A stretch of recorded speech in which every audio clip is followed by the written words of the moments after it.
व्यासपीठावरच्या खाली वा सगळे मागचे.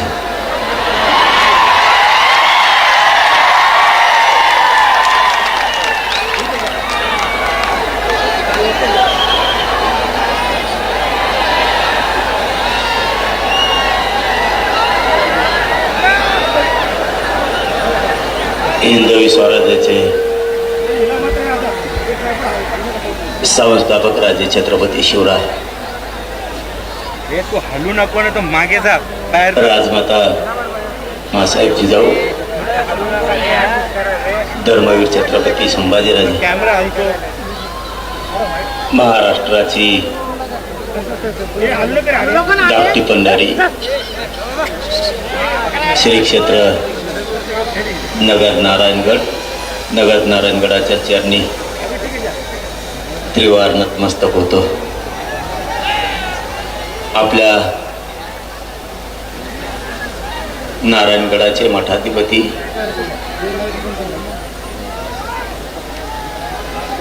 प्रेममूर्ती गुरुवर्य शिवाजी बाबाजी यांच्या चरणी नतमस्तक होतो. बंकट स्वामी मठाचे मठाधिपती महंत गुरुवर्य श्री लक्ष्मणजी बाबा मेंगडे यांच्या चरणी नतमस्तक होतो.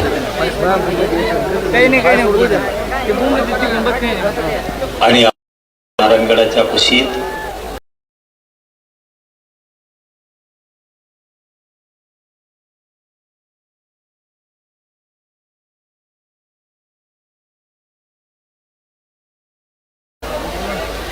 मानाचा ईश्वर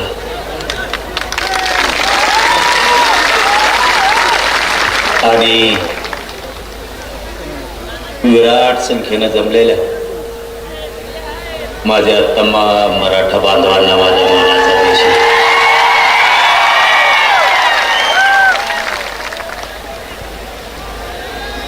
आज खासदारांपासून आमदारांपर्यंत सगळेच बांधव या पवित्र नारायणगडाच्या कुशीत येऊन तुम्ही तुमचे मोठेपण सिद्ध केले, त्याबद्दल तुमचं सगळ्यात अगोदर धन्यवाद. मला मायबापाहून त्रास होते बोला. आपला गड नगद आहे म्हणून ताकद मिळते. जशी मला मिळाली तशी माझ्या शेतकऱ्याला पण मिळाली. लय वेदना आहेत, शरीरातले त्रास आहे. मी तुम्हाला ही गोष्ट सांगितली होती, आठवतात बघा. एक 5-6 महिन्यापूर्वी तुम्हाला मी गोष्ट सांगितली होती, प्रत्येक माणसाला सांगितली होती की मी थोड्या दिवसाचा पाहुणा आहे.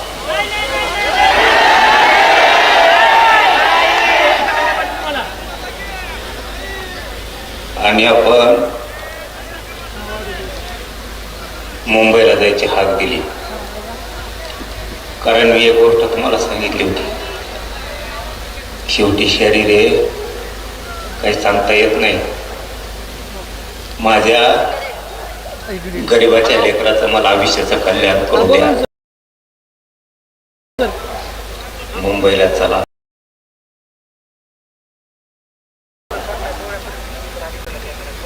कारण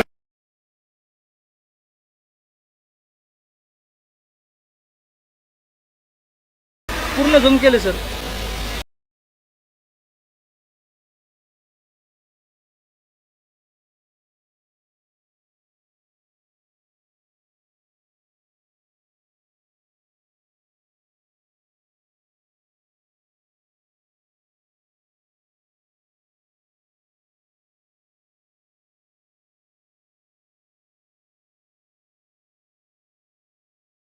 ओके ओके चालतं. तर माझ्या समाजाच्या लेकरा बाळाचं मी आयुष्याचं कल्याण करू शकतो.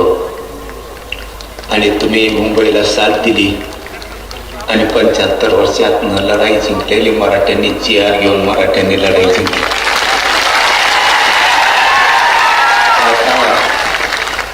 आता मला चिंता नाही. ओके ओके चालतं. मी आता थोड्या दिवसाचा पाहुणा असो किंवा लई दिवसाचा, मला त्याची चिंता राहिली नाही आता. कारण जे जीवनात येऊन जे सिद्ध करायचं होतं ते मी केलंय. तुम्ही पहिली प्रेम लावायची होती, मी 2-3 ह्याचे गरीब बरं माझी करतो गरीब मराठा समाज खूप होरपळत होता. तो होरपळताना बघवत नव्हता. मी कधी ओके ओके ओके करतो ते. नाटक केलं नाही. मी कधी समाजाला खोटं बोललो नाही. हा ओके चालतंय लगेच. एक गोष्ट कधी प्रयत्नच कमी करा. एखाद्या वेळेस 1-2 पावलं माग पुढं ओके, माझी सरकलो प्रेम असं. झाली का सेट? ओके चालतंय. एखाद्या वेळी चूक झाली पण असं, ओके चालतंय. पण मला दिसत होतं ओके समाज ओके लई तडफडतोय.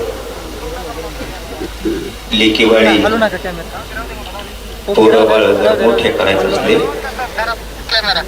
तर शेती बरोबर त्याला अडचणाचा आधार देणं गरजेचं. काम नाही ना थोडं आणि तुम्ही हल्ले ना रात्रंदिवस माझ्या समाजाचा हट्ट होता, इच्छा होती त्याच्या लेकरा बाळाला नोकरीपासून शिक्षणापासून लांब राहायला लागवलं. त्याने केलेलं कष्ट त्याच्या डोळ्यात एकता. या 6 करोड मराठ्यांचे लेकर सुखी समाधानी राहावेत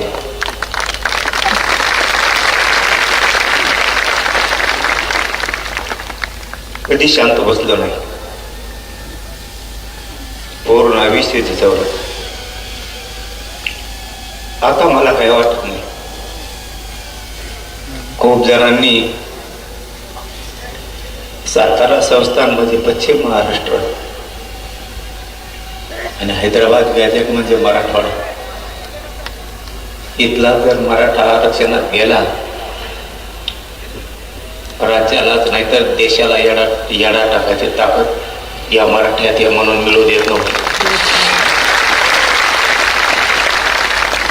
आपले आणि दुसरे तर विरोधात गेले हो. आपल्याने पितूर नको व्हायला होतं. झाली असं नाही कधी चूक, पण जीव येऊ धरणीला टेकला तरी माग हटलो नाही हे त्यांनी पितुरांनी समजून घ्यायला पाहिजे.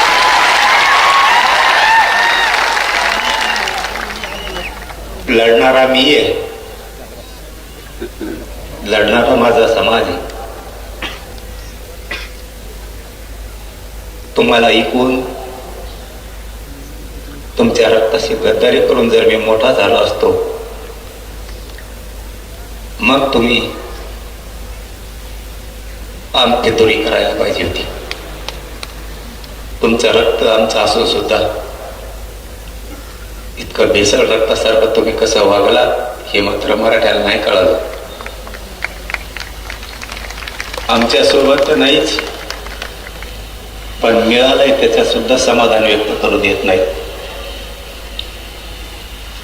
तुम्हाला आयुष्यात काय देता नाही आलं.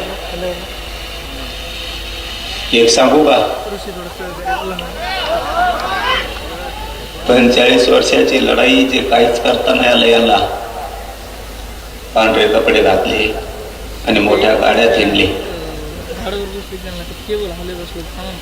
फक्त टीव्हीवरती बोलले आणि पुस्तकं वाचले. याच्यातच यांनी यांचं मोठेपण आणि मर्दानगी गाजवली. समाजाला यांना काय देता नाही. मी आणि माझ्या गरीब मराठ्यांनी एका वर्षात 58 लाख लोकांना आरक्षण दिलं. 3 कोटी मराठी आरक्षणाला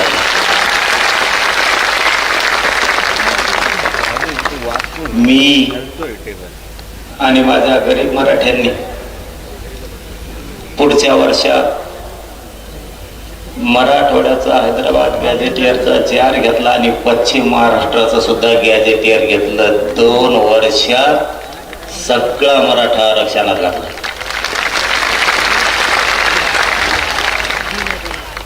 आणि जे खरं सांगतो तुम्हाला, पटून घ्यायचा, पोरं आपल्याला मोठे करायचे. नाव ठेवणाऱ्याला लेकर बाळा नाही मोठे करायचे. आपले लेकर बाळा आपल्याला मोठे करायचे. जे मिळालंय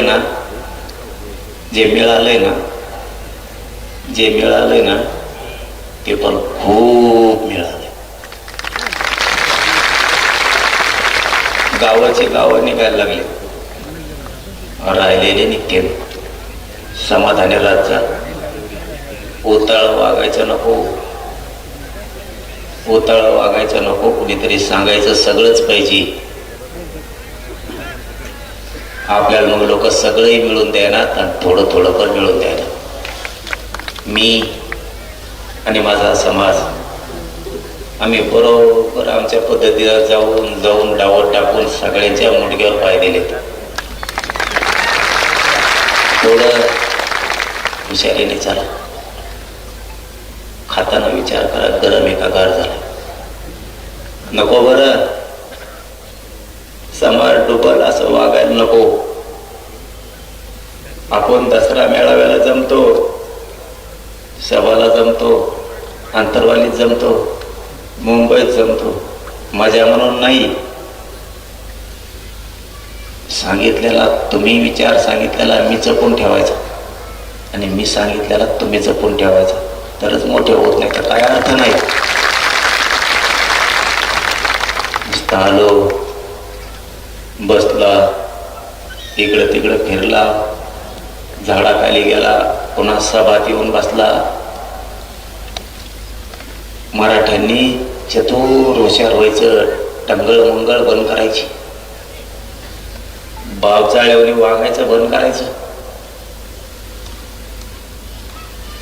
लई समाज पुढे न्यायचा. एक शब्द सांगतो तेव्हा आज पक्का घेऊन जायचा इथं. मराठ्यांनी यापुढं शासक बनायचं आणि प्रशासक पण बनायचं.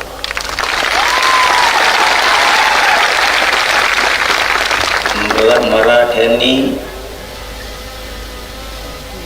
डोकं लावून हुशारीनं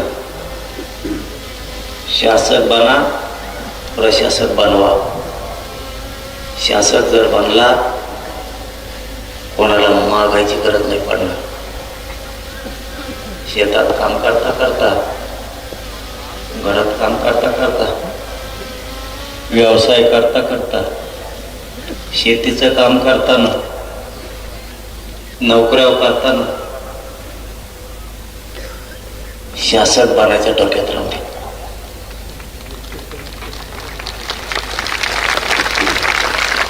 तुमच्यावरती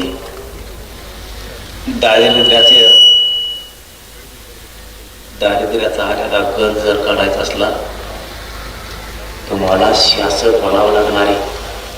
कुणी डोक्यावर हात फिरेला, कुणी हातात हात दिला, कुणी चहा पाजेला म्हणून आपण मोठे नाही होणार. या दसऱ्याच्या निमित्तानं सांगतो, जातीला सांभाळायचं असलं, जातीच्या अडचणी दूर करायच्या असल्या तर तुम्हाला शासक बनावं लागेल. आणि प्रशासकही बनावं लागेल. प्रशासनात एवढी ताकद आहे, दादा जरी असला तरी हात जोडून प्रशासनासमोर उभं राहावं.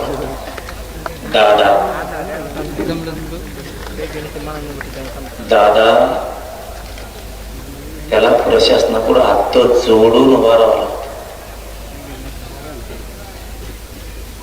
राजकीय नेता असला तरी हात जोडून उभा राहावं लागतं. गुंड असला तरी राहावं. 2-3 उदाहरणं सांगतो. तुम्ही जर PSI बनला, त्याला प्रशासन म्हणायचं. तुम्ही तहसीलदार PSI SP कलेक्टर जर बनला कसलाही दादा तुमच्या पुढं हात जोडून उभा राहील, कसलाही नेता तुमच्या पुढं हात जोडून उभा राहील. समजून घ्या. आज दसऱ्याच्या निमित्तानं तुम्हाला काय सांगतोय, लेकरा बाळांसाठी ही आयुष्याची शिदुरी आहे. नुसते कष्ट करा आणि नुसतं पळा, एवढंच करू नका. तुमचं पोरग, तुमची पोरगी PSI झाली, तहसीलदार झाली, कलेक्टर झाली, SP झाली, मोठा वकील झाली, न्यायाधीश झाली, मोठा डॉक्टर झाली, मोठा इंजिनियर झाली, मला खूप खेळतो. मोठमोठ्या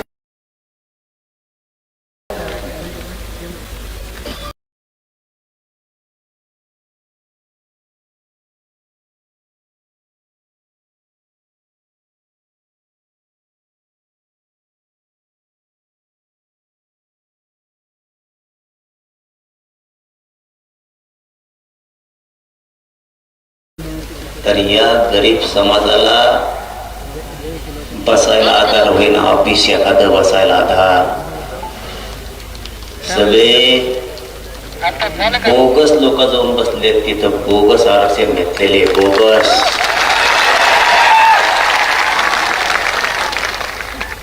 हाय का डोकं ठेक्यात तुमचं? अल्ताफ सर काय म्हणते, झालंय का? लोक जातीचं काम करायचं असलं, सत्ता असो नाही तर नसो, बर का, बरोबर, सत्ता असो नाही तर नसो, प्रशासनात जर आपले अधिकारी असले ना, राईट खोटात ठोकी दे. सत्ता असो नाही तर नसो. म्हणून आजपासून एक गोष्ट लक्षात ठेवा, आता आपल्याला प्रशासनात लोक घालायचे, खूप पोराने पोरी अधिकारी करायचे प्रत्येक क्षेत्रात. आणि दुसरं, तुम्ही शासक बना, कोणाला फोन लावायची गरजच नाही, लगेच काम. सगळे बसले त्यांचे, आपल्या घालतात दारात येडी. चूक तुमची आहे. कशी चूक आहे सांगू का? सांगतो तुम्हाला चूक आहे तुमची. तुमच्या डोक्यातली दया माया जाय ना, बरोबर, चाल. तुमच्या डोक्यात किडे पडले, किडे. हात घालाय तुमच्या डोक्यातली दया माया जाय ना. तुम्ही हात घाला ना. एखाद्याने जर आपल्या जातीचा अपमान केला, बोलायचं काही व्हायना, पण मरूस तर त्याला झटका दाखी द्यायचा, मरूस तर.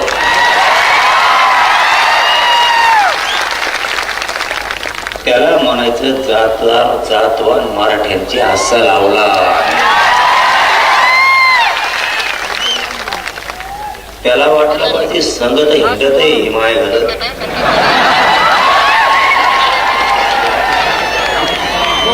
पण इतके माया जवळचे लोक फोडून येणे मला पाळलं कसं? तुम्हाला कडवट बनावं लागन. एक उदाहरण म्हणून सांगतो बा, मी बंद करतो थोड्या वेळात, आता बोलू का? शेतकऱ्याचा राहिला आणखी नारायणगड देशातला ऐतिहासिक दसरा मेळावा असा आहे की त्याने शेतकऱ्यासाठी लढ्याचे निर्णय घेतले. ते पहिला दसरा मेळावा आहे.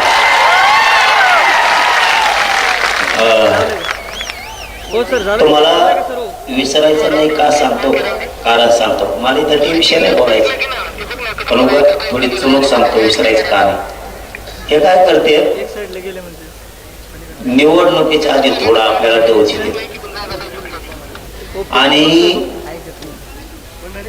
डोचेलं की मी तिकडून उत्तर देतो आणि मी उत्तर दिलं की 3 ते 4 महिने गप बसतो. त्याचा अर्थ समजून घ्या, दिले नका म्हणू त्याला, नीट काय बोलतोय ते ऐका. ते तिकडून असं एक शब्द आपल्या काळजाला लागण असा बोलते, जसा की काय म्हणते गुलामीचं गॅजेट म्हणणारे माकड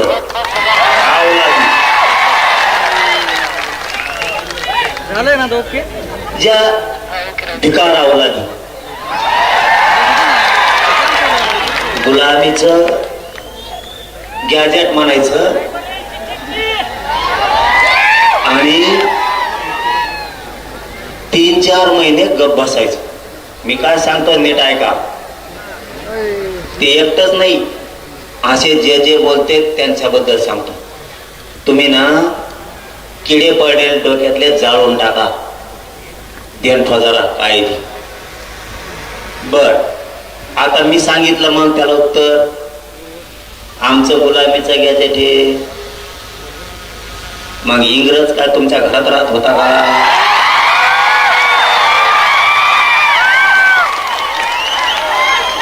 तुमच्या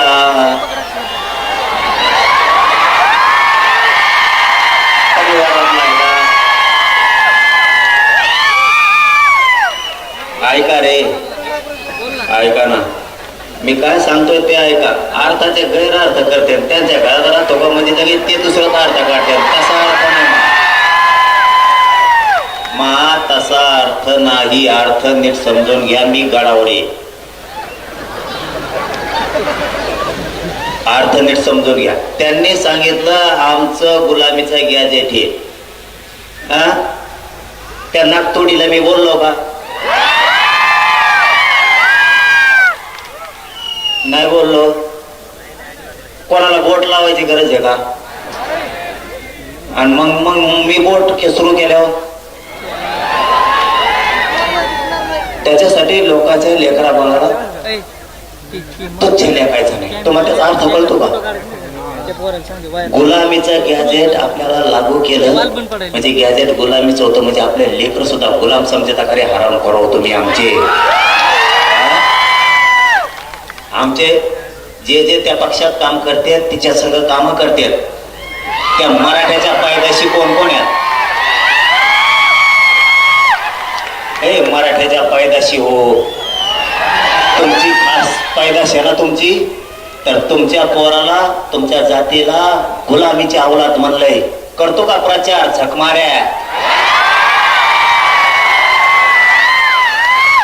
अरे 10-5 लाखाच्या कामासाठी कवरसाठी तुरे स्वाभिमान जागा ठेवरे. तो जातीला घाण बोललं गेलं, घाण. तुझ्या जे जे तिथं त्या पक्षात तिच्या सोबत काम करतात त्यांच्यासाठी सांगतोय.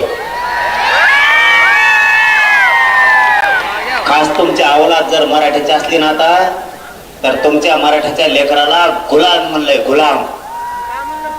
मग आपली जर गुलामीची पैदाशी असं जर त्यांचं म्हणणं आहे, तर मराठ्यांनी तिथं कशाला झक मारायला काम करता? तुमचा स्वाभिमान जागा हो द्या ना. अरे गेलं राजकीय करिअर खड्ड्यात, गेलं 10-5 रुपयाचं काम काढी लावीत. असं जातवान मिशा पिढीणाराची अवलाद आहे. कशाला कोणाच्या पायाखाली काम करता, पाय चाटून. आता त्यांनी काय सांगितलं, गुलामीचं गॅजेट कशाला लागू करता? मोगाचा प्रश्न अर्धवट राहिला, तुम्ही तिसरं जोडीता म्हणून सांगतो. मग आता आमचं गुलामीचं गॅजेट हे निजामचं. बर ठीक. मग इंग्रज काय तुमच्या परिवारात राहत होता का घरात राहत होता? त्याचं कारण काय? तुमचा परिवारातला आहे का त्यो? निजाम आमच्या परिवारातला नाही म्हणून गुलामीच. मग आता इंग्रज हे तुमच्या परिवारातला आहे का म्हणून 1931ची जनगणना घेतली, तुम्ही त्याच्या जीवावर आरक्षण घेतलं. तुम्हाला त्यानेच आरक्षण दिलं इंग्रजाच्या जनगणनेनं. इंग्रजाच्या जनगणनेनं आरक्षण दिले तुम्हाला. मग तुम्ही कोण असं आम्ही म्हणायचं का? म्हणलो नाही, म्हणलो नाही. आपण तुमच्यासारखे बिघडलेल्या रक्ताचे नाही. म्हणलो नाही, म्हणणार नाही, म्हणायचं का असं म्हणलो. तुम्ही डायरेक्ट म्हणले आम्हाला, पण आम्ही म्हणायचं का म्हणलो. बर, याच्या पुढे जाऊन आम्ही असं म्हणलो का की बाबा आमचं गुलामीचं गॅजेट हे, मग तिकडं राजस्थानला अकबर बादशाहकडून पळून आला तर इकडं तुम्ही निजामाची चाकरी करायला लागला. आम्ही असं म्हणायचं का म्हणलो नाही का? म्हणलो नाही. ए भेद भेद नसतो. शिकायचं नाही. गप बसलेलं म्हणून गप्पेत. तुम्ही फक्त फेसबुक व्हॉट्सअपला लिहू शकता. ज्या दिवशी सुरू होईल ना त्या दिवशी तुम्हाला विकल. काही बोलता, माझ्याकडे नीट करायची ताकद आमच्या मराठ्यात आहे. काही बोलता. आम्ही म्हणलो का तुम्ही राजस्थानला होते, तिकडं बादशाह अकबर होता आणि त्यांनी लय ठोकलं दांडकीने तुम्हाला, मग पळून इकडं महाराष्ट्रात आला.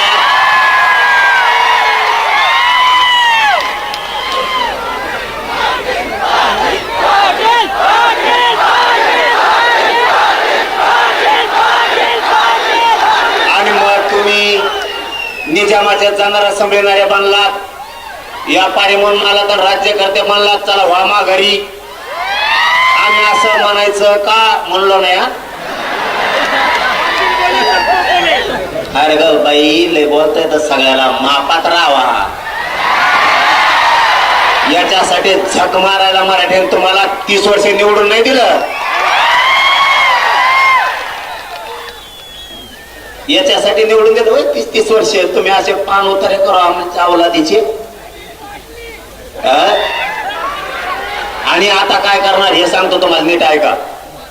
आता मी म्हणलो, ते म्हणले निजामाचं गॅजेट हे, निजामाचं गॅजेट गुलामीचं.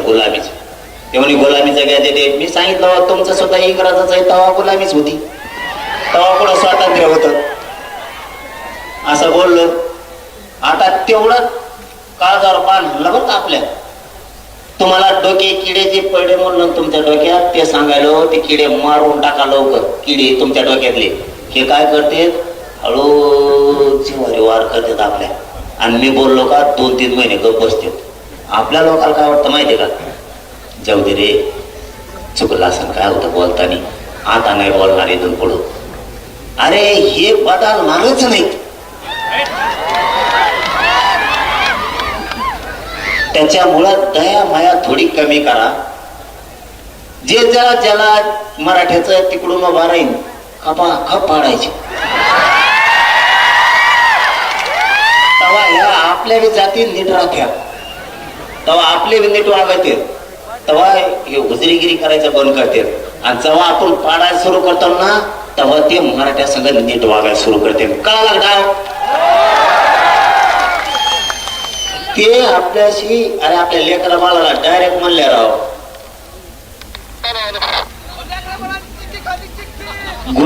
गुलामी.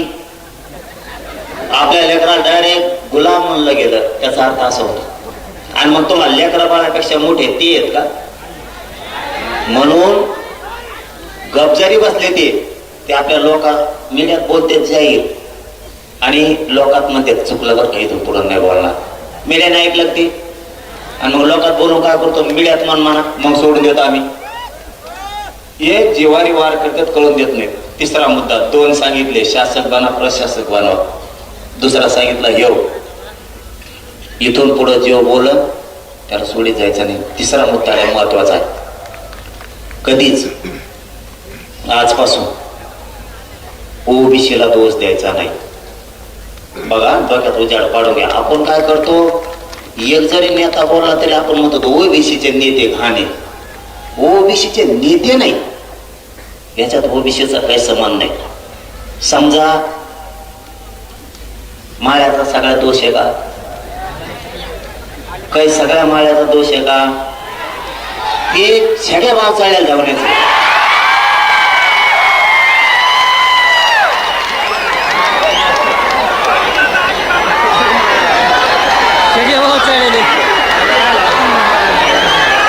त्याला काय करायचं आता? त्याला म्हशीवणी थोडे दिवस पाण्यात बांधायचं. त्याला मी बांधितो, थांबा तो नीट होऊन रे, मी नीट व्हायना रे. शरीर मला साथ द्यायला नाही ते यांचा दुमटा काढायला मेले पक्का. लावले का नाही 150 पावणे 200 कामाला लावले का नाही रे. नुसते तज्ञाला घेऊन बसत याला काय झालं त्याला काय झालं, ते कस का बसलं हे कस का बसलं. कुळातच कम घेतले, बिगर कुळाचे कम घेतले, सगळं गॅस एकच कम लावलं. मग मराठीत आत गेले. आत नका तर का बाहेर तरी कवर ठेवतो होय ना, बाहेर तो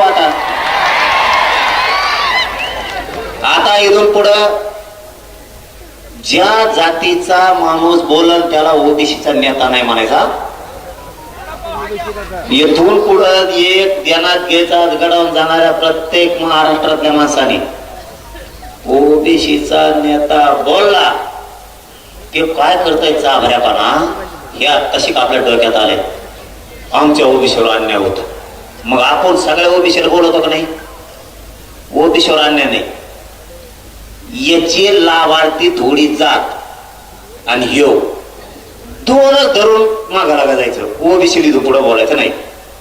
समजा उदाहरणार्थ इथून पुढं, आता इथून पुढं लक्षात ठेवा, समजा आता थोडे माळी आणि थोड्या माळ्याचा नेता छगन भुजबळ. बाकीच्या नेत्याने काही केलं, बाकीच्या माळ्याने काही केलं का आपलं उगाच उगाच सगळ्यांची गिरतो आपण. छगन भुजबळ आणि त्याचे लाभार्थी माळी तेवढीच जात, बाकीच्या माळी आपली. धनगराचा नेता आपल्या विरोधात बोलला, धनगराचा नेता आपल्या विरोधात बोलला. समजत आहे तुम्हाला मी काय बोलतोय. धनगराचा नेता आपल्या विरोधात बोलला, सगळ्या धनगराचा सन्मान नाही. ते थोडं ते 10-5 त्याचे धनगराचे लाभार्थी आणि त्यो बाकीच्या धनगराला देणं घेणं नाही. त्यामुळे इथून पुढं जो जातीचा बोलल ना त्याला त्याच्या जातीत तोलायचा, आता ओबीसीत तोलायचं नाही. म्हणजे बाकीच्या ओबीसीचा बिचारे लवार कुंभार ढोवार काय जे असते धोबी परी नावी जेवढे तेवढे या लवकरच उगाच गव्हासाची किडे लागणंच कामी नाही. आणि सगळ्या ओबीसीचा फायदा 2-3 घेते, ही एक लक्षात ठेवा. एक आता चौथा मुद्दा सांगतो. आपल्याला 7-8 दिवसापूर्वी विखे पाटील साहेबांचा फोन आला आणि त्यांनी सांगितलं की बाबा तुम्ही दसऱ्याला आंदोलन डिक्लेअर करणार आणि सातारा संस्था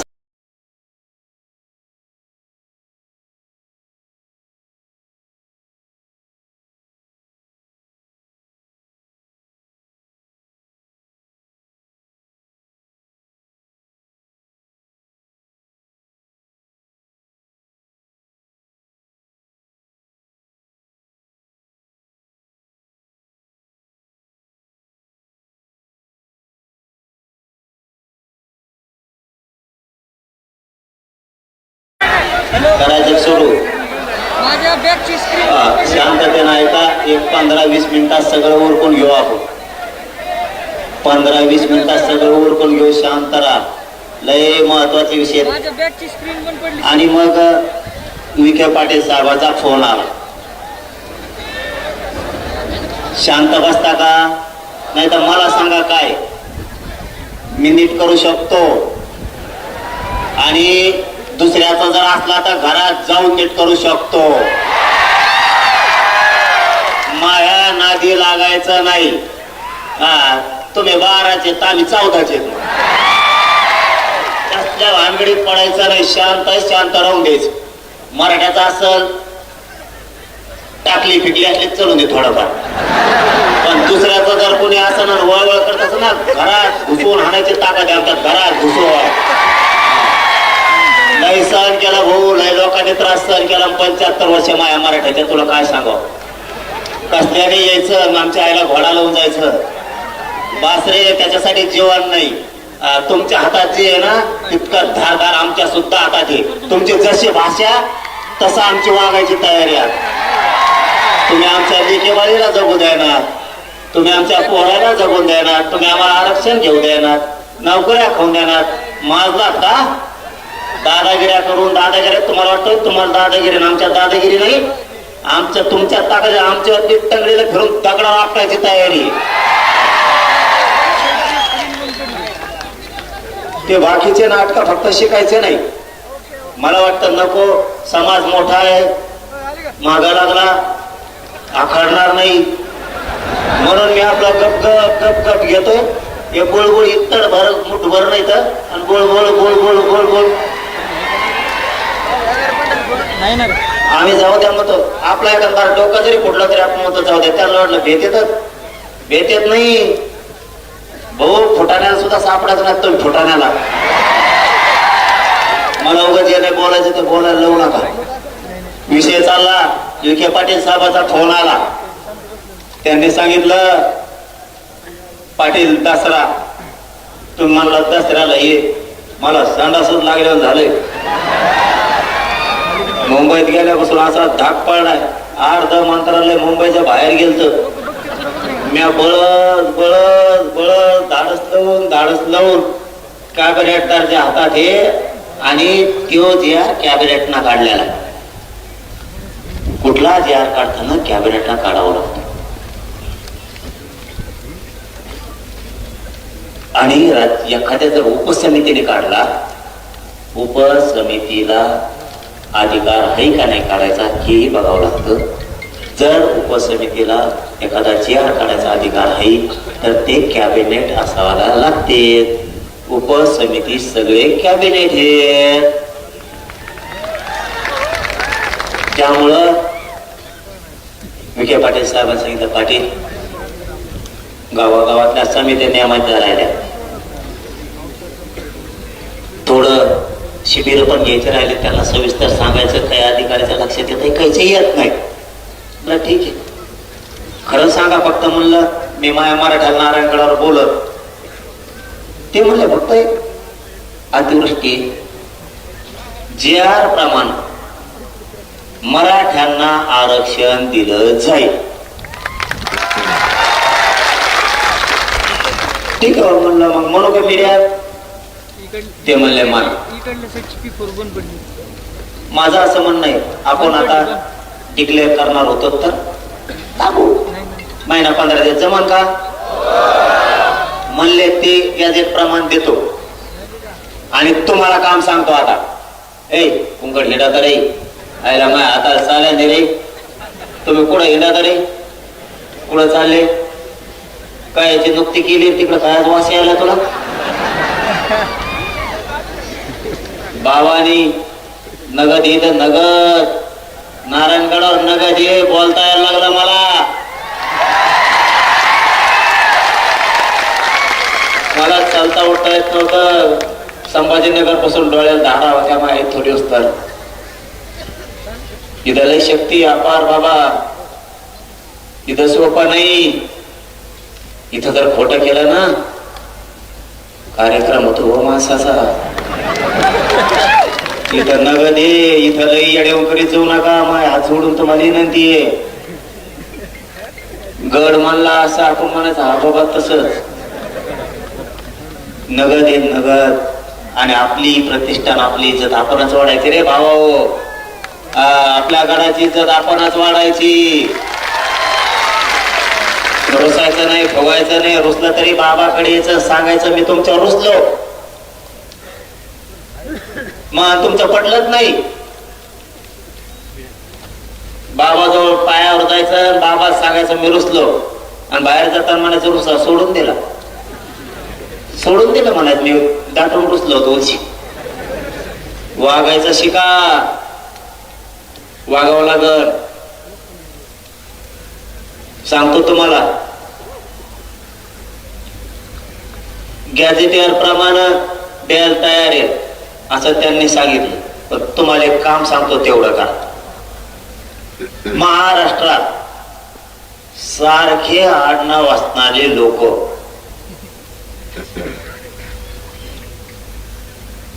महाराष्ट्रात सारखं आडनाव असणारे लोक म्हणजे महाराष्ट्रात तुमच्या आडनावासारखं कोणाकडेही कुणबी प्रमाणपत्र जर निघालं असलं तर त्याचं शपथपत्र घेऊन मराठवाड्यातल्या लोकांनी अर्ज दाखल करा.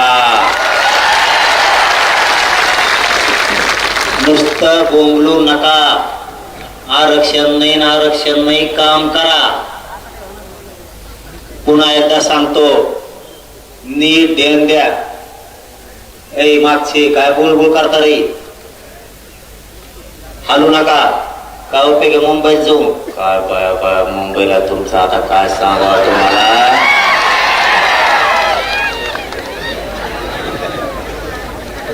तुमच्या सारखं आडनाव असणारे ज्याच्याकडे कुणबी प्रमाणपत्र असेल त्याला फोन करा आणि विचारा, तो कुणबी प्रमाणपत्र निघालं का? तो आडनाव सारखंच आहे. त्याचं कारण सांगतो. तुमचं आडनाव तसं आहे तसंच ज्याच्याकडे महाराष्ट्रात कुणबी प्रमाणपत्र असेल ती तुमची भावकी आहे. 1 2 तुमचे त्याचे नाते संबंध आहेत. 3 तुमचं आणि त्याचं कुळ एक आहे. आहेत ना ठेप्यावर सगळे? अर्ज कवा करता रे? नुसते म्हणता आरक्षण नाही, अर्जच करेना. मला दिवाळी व सगळ्यांनी अर्ज केलेले पाहिजे. आणि जर त्यांनी नाही दिलं, तुम्ही अंतरवली द्या. सांगा इथं माया आडनावासारख्या माणसाचं प्रमाणपत्र होतं, त्याच्या नामची भावकी आहे, त्याचं नामचं कुळ आहे, त्याचं नाते संबंधित पण अधिकाऱ्यांनी दिलं नाही. मी जाणं तेव्हा अधिकारी जा. प्रतिज्ञा पत्र लिहून घेताना हेच तर महत्वाचं आहे. काय उपयोग आहे? प्रतिज्ञा पत्र लिहून घेताना ज्या माणसाकडं कुणबी प्रमाणपत्र आहे तुमच्या आडनावासारखं त्याचं कोण प्रतिज्ञापत्र लिहून घ्या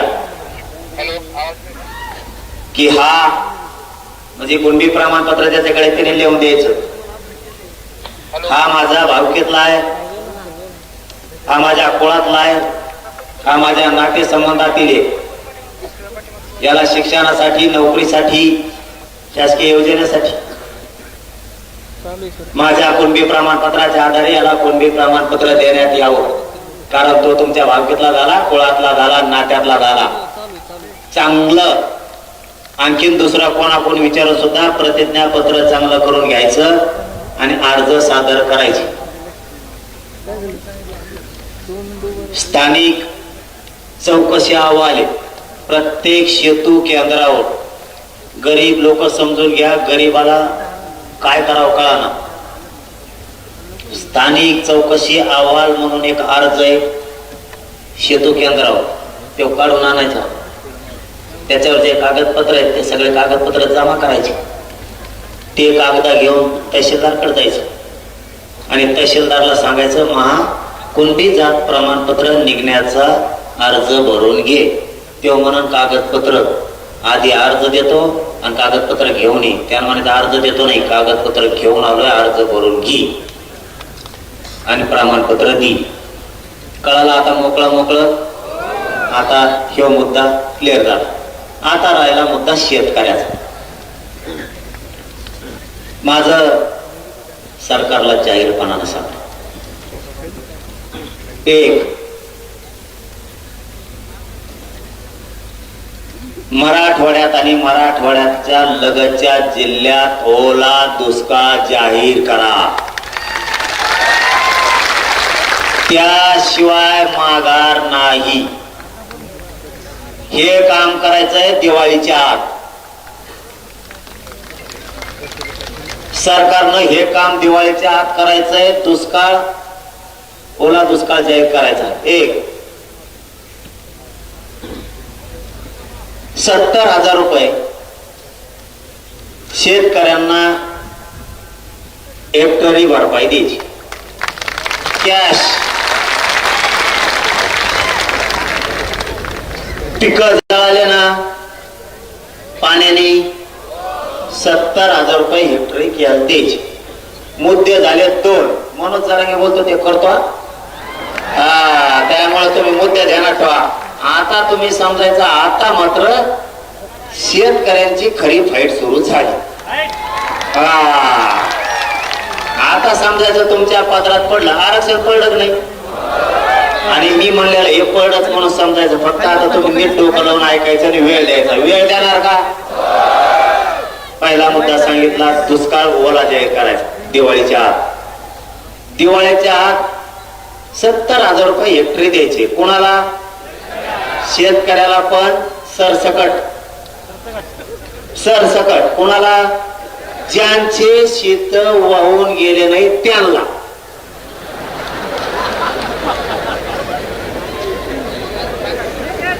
शेत वाहून गेले नाही त्यांना, म्हणजे त्यांच्या शेतात पाणी साचलं, पीक जळून गेलं, म्हणजे त्याचं 70,000 रुपये हेक्टरी नुकसान झालं.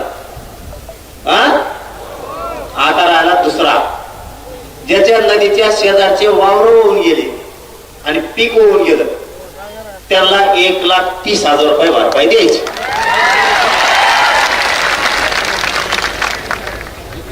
आपलं असंच असतं.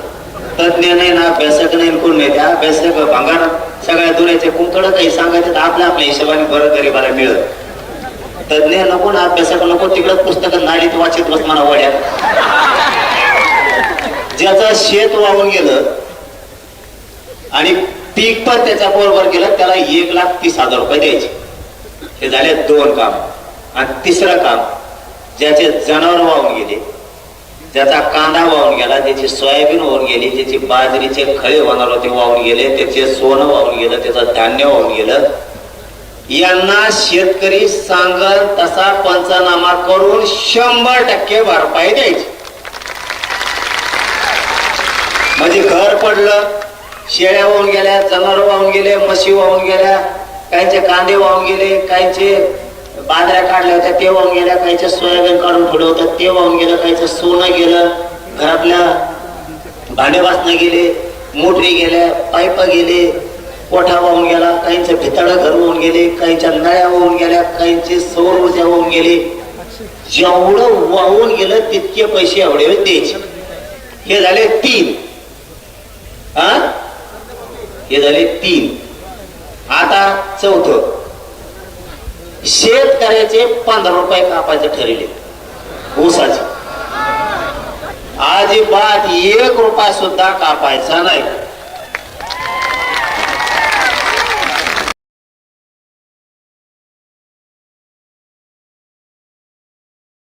देतो आम्ही शेतकऱ्याच्या ऊसाचे पैसे कापूस तर ज्याला 10,000 रुपये पगार आहे त्याचे 2,500 कापा. ज्याला 20,000 पगार आहे त्याचा 1/4 हिस्सा कापा, 5,000. ज्याला 1 लाख आहे त्याचे 25,000 कापा.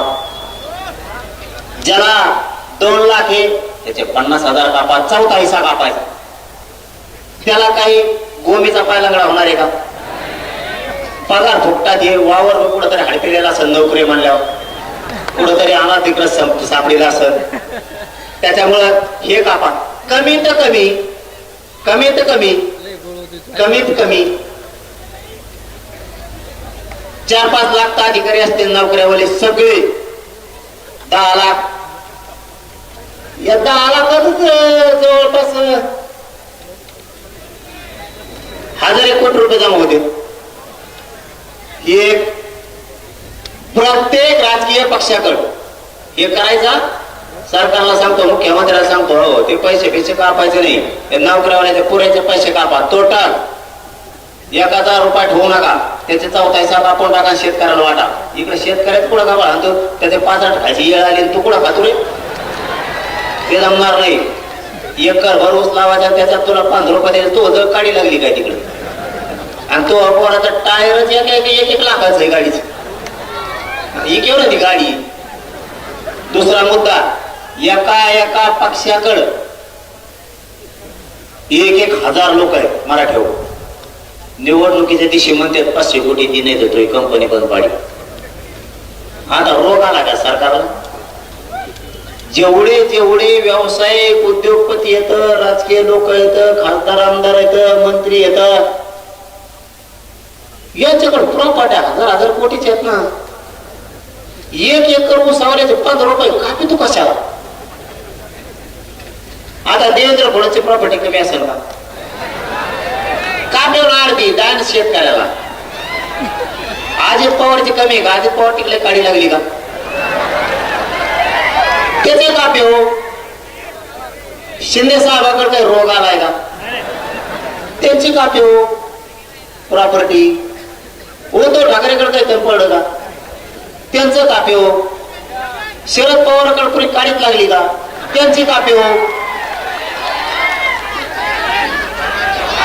काँग्रेसचे येत नाना पटोले, सोनिया गांधी, इंदिरा गांधी, तो कोणता गाव लाल भडक गांधी, एक दुसरा कोणता आहे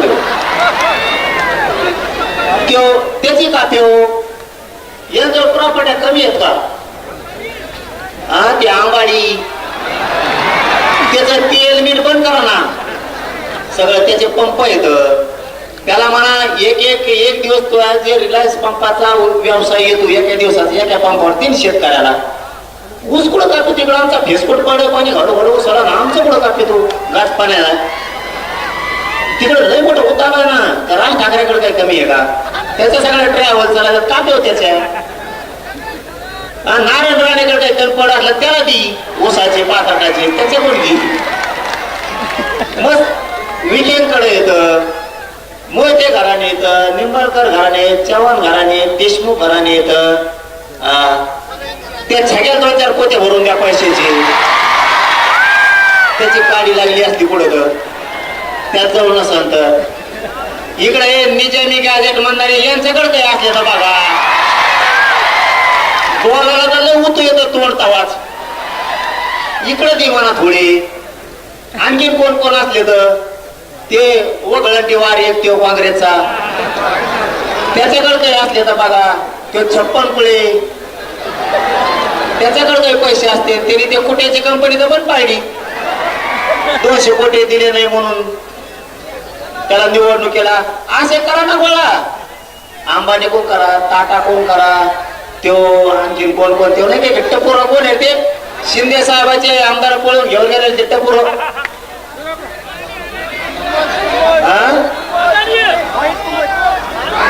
ते नाही घोंटावले नाकाचं ते कंबोडा कंबोडा काय नाव कुंकोण आल्यात पायदशी. त्याच्याकडे मार माझा पैसा आहे. काढा नाही कंबोडा का काय कोण काढून शिंदे साहेबाची सीट घेऊन पळून गेला हो कंबोडा. पुरं इमानात बसलं तर काढा बाहेर आज इतकं उच्च. हे आमच्या शेतकऱ्याला लुटूस तर ह्या किती कंपन्या आता टाटा आहे ते लय येत. आता बजाजवाले येत. आणखी मारण्याचे आलेत ना त्यांचे कोण घेणार. हे जमतं का? निवडणुकीच्या टायमाला पैसे घ्यायला उद्योग होते खूप. हिऱ्याचे माणिक मोत्याचे व्यापारी येत. आमचे जैन मारले येत. मस्त होता आला ते हमेशा कवा शिराज वाटत लोकांना पैसे वाटा म्हणा. आओ पटेल पटेल गेला उधार घ्यायला तिथं झाक मारायला. पाटील पाटला दिला 5-5 जणांना उधार घेऊन बोकांडी टाकलं त्या मारल्याने आमच्या याचा सगळं 3 रुपये शेकडा. आपला म्हणतो तू 5 होता रे 3 दिला 3 दिले. तो थोबाड हाणलं पाहिजे. 3 दिले. तुम्ही कवा डोकं सुधारणार आहे तुमचं कवाने. आता तो मुसलमानात हिरो कोणता आहे ते टीव्ही नाही घेऊन ते नंबर 1 ला आला पैशाला तर जगात. तरबूज खान, शाहरुख खान. हा तो देशात नंबरला 1 ला आला. तीन म्हणा इकडे जरा. हा हे नाही का जमत मुख्यमंत्र्याला. इतके हिरो येत यांच्या गाड्या लोक सांगत येत या काय म्हणजे 12 कोटीची गाडी. आपण लोकांच्या गाडीत बसलो तर तेव्हा त्याने आलिशान गाडी घेतली. तो तुता आणला पाहिजे आलिशान घेतली. त्याच्या गाडीत बसून आला मला आलिशान गाडी घेतली काय त्याच्या डिझेलला टाकलं मला पैपेवा लागला रिक्षा. यांच्याकडे जर इतकं आहे हे समजून घ्या. हे विनोद नाहीये. इतके मोठमोठ्या लोक त्यांजवळ कंपन्यात यांना यांच्याकडून सगळे पैसे वसूल करा. 1000 लोक सगळ्या पक्षाकडे 1000 लोक 1 कोटी घेतले तर 1000 कोटी रुपये जमा होते एका दिवसात. मुख्यमंत्र्याला जमत नाही करायला शेतकऱ्याला द्यायला. हे झाला मुद्दा. क्लिअर.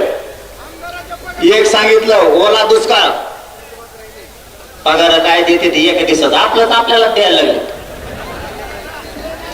हे आपल्याला द्यायले. मुख्यमंत्री देवस्थानाला पैसे मागते, देवस्थान 1-1 कोटीची मदत करते. अरे बाबा, तुमच्याकडे गाडी लागली का? तुम्हाला दुसरीकडे द्यायला आहेत का?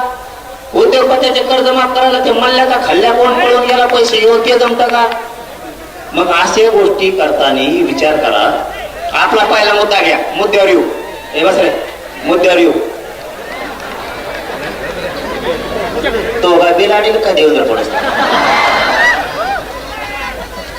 तांबुटा खाली तोंडात. इतक्या लोकात तांबू खाली होतो का? चाबरा जाऊ नाही रे. दिसून तरी द्यायचं नाही, कापारा ठेवायची. पाटणला ठेवली. याने मुंबईत असंच घायल केलं मला. कोण कंपट मला बाबा पहिले मुंबईत झालो. ते रोडला बॅरिकेड लावायचे पळतो. अवघड पोट्टे ते पुढं जेडे ठोकेले, पुढं नाही कुंकडे, नारळ काढले. पुन्हा मुंबई विखे साहेब म्हणले काही काम सांगा, फडणवीस म्हणले काही काम सांगा, पुन्हा मुंबईत येऊ ना. नारायणगड खोटा नाही बोलला. ते म्हणले कवा मुंबईला मराठा आणू नका, आणि जर आणलं तर तुम्ही सोबत येते, तुमचंच ऐकत येते. आणलं तर मात्र तुम्ही आहे. एक मुद्दा ओला दुष्काळ जाहीर करायला लावायचा. 2 70,000 रुपये हेक्टरी घ्यायचे. 3 ज्याचे शेत रोडच्या नदीच्या कडीचे वाहून गेले पिकासहित 1,30,000. संपूर्ण कर्जमुक्ती. सुट्टी नाही शेतकऱ्यांना मागे सरकारचं नाही, संपूर्ण कर्जमुक्ती.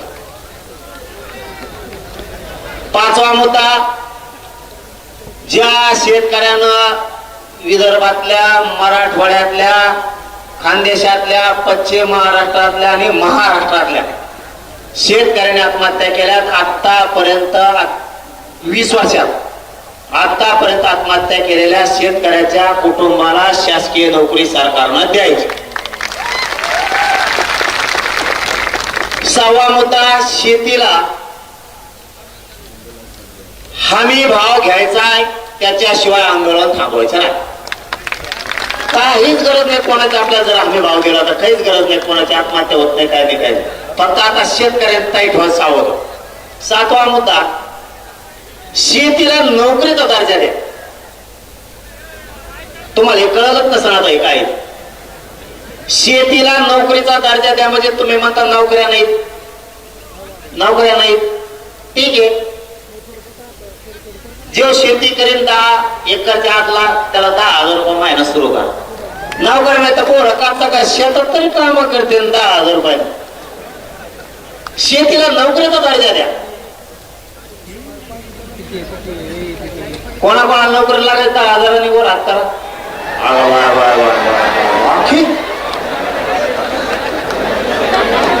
मग आहे का नाही चांगली मागणी आपली?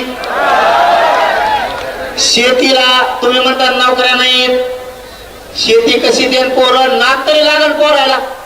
शेतात काम करायचं त्या पगारामुळं. पोरं शेतात काम करणं, पोरं वावर ऐकायला लागलेत.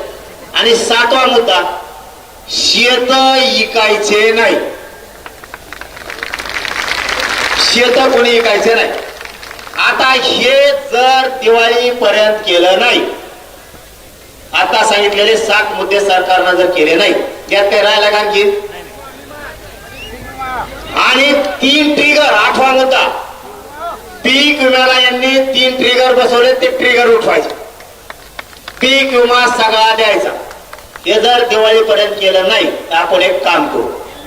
महाराष्ट्रातले सगळे शेतकरी एक तर धाराशिव जिल्हा किंवा बीड जिल्ह्याच्या बाउंड्रीवरती बैठकीला बोलू, किंवा जालना जिल्हा, संभाजीनगर, जळगाव, बुलढाण्याच्या मधी बाउंड्रीवर जर कुठं जागा असेल तर तिथं महाराष्ट्रातले सगळे बैठकीला बोलू.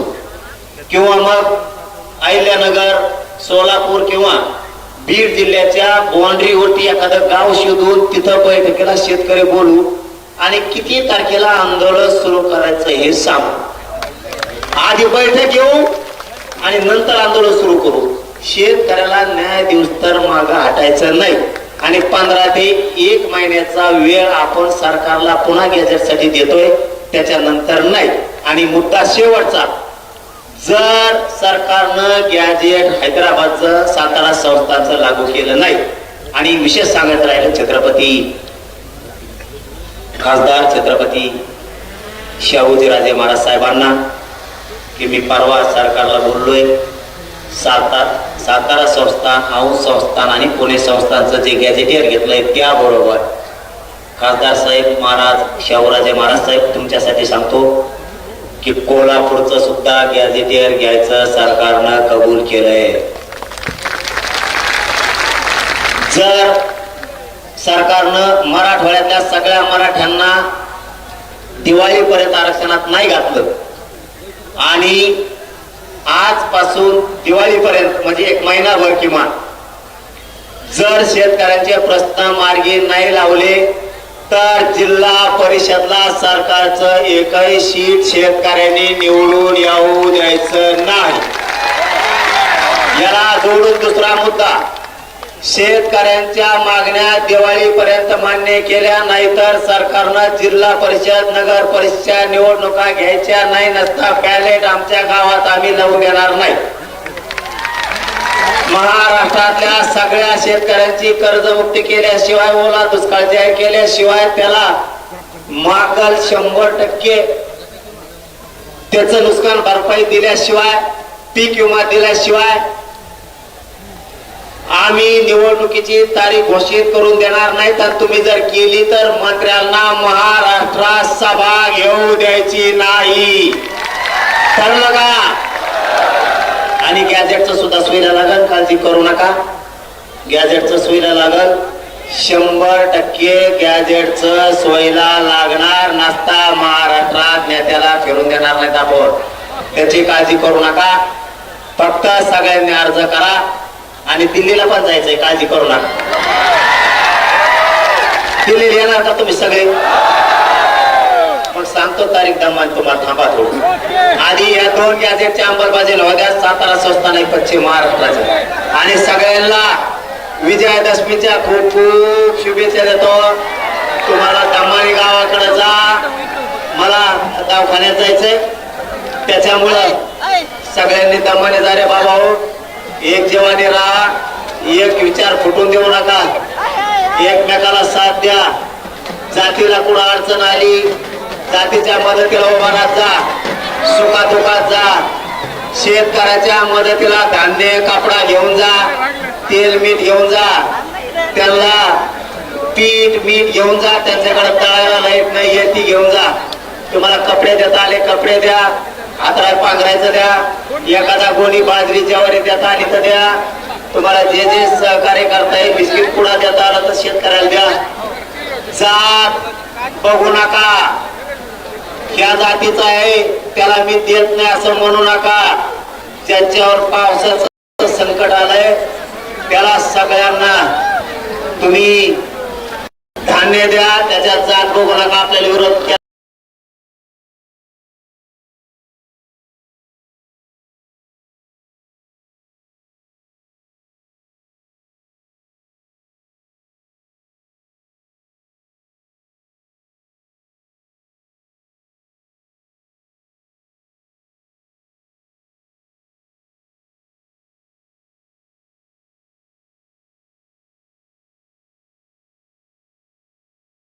नका. तुमचा अपमान केला तरी सहन करा, तुम्हाला शिव्या दिल्या तरी सहन करा, सांगितलेला शब्द ध्यानात ठेवा, शांत राहा.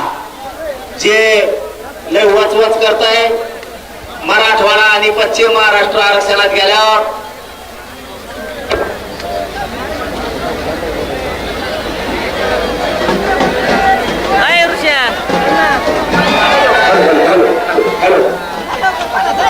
कोणी जर आपल्याला त्रास दिला, त्रास सहन करा, माझा ऐका. गरज आहे आपल्याला मराठवाडा आणि पश्चिम महाराष्ट्र आरक्षणात जो तर एखाद्या शिया दिला, त्रास दिला तरी सहन करा. लय वळवळ करतोय का एखादा, पश्चिम महाराष्ट्र आणि मराठवाड्यातले मराठी आरक्षणात गेल्यावर पहिला नंबर त्याचा लव त्याची जिरू. पण आता ती वेळ नाही. आणि एक महत्वाचं सांगतो, यांना पुत्र सुद्धा विचारित नाही म्हणून आपल्या विरोधात बोलते. त्यांच्या अंगावर जाऊ नका. घेण्यात देण्याचं संरक्षण लावायसाठी तसं करते ते. संरक्षण इकडून तिकडून हिंडाव, यांना त्यांच्या जाती सुद्धा किंमत नाही. पण आपले लोक त्यांच्या अंगावर गेल्यामुळं त्याला ते संरक्षणासाठी करतात, फोकसला यासाठी करतात, मीडियात राहण्यासाठी करतात. त्यांची काही अवकात नाही, त्यांना काही महत्व नाही, त्यांच्यात लाज पण नाही. समजून घ्या रे बाबा हो. इकडे येते बोंबलते, मग आपण त्यांच्या मागा लागतो. त्याला लागत संरक्षण आणि त्याला कुत्र विचारित नाही. कवा 3-4 जण लय मजा येत त्यांची. पण मराठी एकदा आरक्षणात जाऊ द्या आणि मग बोलून टाक म्हणा. त्याला रोडने सुद्धा नाही पाळता येणार. असं करू आपण, पण दम धरा. थोडे दिवस दम धरा. कोणाला काय बोलू नका, उत्तर देऊ नका, मीडियात देऊ नका, प्रत्यक्ष देऊ नका, कोणाला त्रास पण देऊ नका. ते मुद्दाम करतायत मीडियात राहण्यासाठी आणि संरक्षण लागायसाठी. आणि तुम्ही फक्त शांततेत घ्या आणि कोणावरही विश्वास ठेवू नका. आपण गरिबांनीच आपल्या गरिबावर विश्वास ठेवायचा आणि गरिबांनीच लढाई जिंकायची. तुम्हाला लई मोठा करायचं. मला आणखी मी तुम्हाला लई मोठा करणार आहे. तुम्हाला आणखी गरीब मराठ्याला सत्तेत घालायचंय. मला सत्तेत. ज्या दिवशी तुमच्या हातात काय आभारी तेव्हा तुम्ही चांगल्या चांगल्या नेत्याचा 30-30, 40-40 वर्षाचा बदला घेतात. तुम्ही म्हणता तवाला येडे करत होता, आता सत्ता मायात हे तो खोटाच उपयोग झाला. त्यामुळे एक विचारी राहा, विचार फुटून देऊ नका. हाक मारली की येत जा. मला आता दवाखान्यात जायचंय. धन्यवाद. तुम्हाला खूप खूप शुभेच्छा. जय शिवराय. धन्यवाद. यानंतर राष्ट्रगीत. राष्ट्रगीतासाठी उभा राहा. एक पुस्तकाचं प्रकाशन दादांच्या हस्ते होत आहे आणि लगेचच दादांवर संघर्ष शोधा नावाचं पुस्तक प्रकाशन झालेलं आहे. टाळा वाजवा सगळ्यांनी. आणि जे चालतंय त्यांनी सगळ्यांनी राष्ट्रगीतासाठी उभं राहायचं. राष्ट्रगीतासाठी दादाला दादाला